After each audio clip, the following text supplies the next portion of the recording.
Mira, esto, en la mano de cualquiera, pues puede ver una tontería. Una tontería que es 4 maderitas con piedras de colores. Vale. Pero la mano de un mago no son 4 maderitas con piedras de colores. Son las gemas del infinito. De los Vengadores o los Avengers, como queráis. Cada uno dice una cosa, ¿no? Yo digo Vengadores toda la vida. Pero bueno.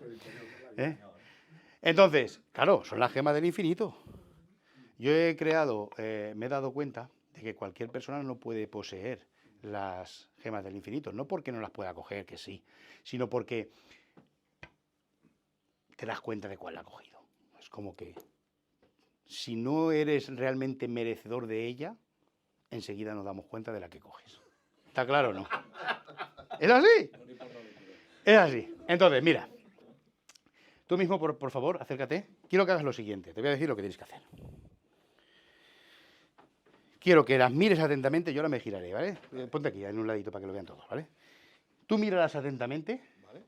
No toques nada. ¿Vale? Nada más que tú en tu mente decide con la que te vas a quedar. Vale. Entonces, cuando yo la has decidido, coges la que quieras, te la guardas al bolsillo y cierras la cajita. Vale. ¿Vale? Yo me giro. No miro nada. Vale, ya la puedo coger. Sí, cuando quieras. Sí. ¿Vale? Te la guardas y cierras la cajita. Y cierro la caja. Sí. ¿Ya está? Sí. Perfecto. ¿Te la has guardado? Sí. Perfecto. Ya está. Ahora dices, ¿cómo sabes que eres merecedor? A lo mejor mucha gente piensa que yo ahora la caja tiene algo que yo puedo mirar o puedo ver. No. Lo sabía antes de que vinieras.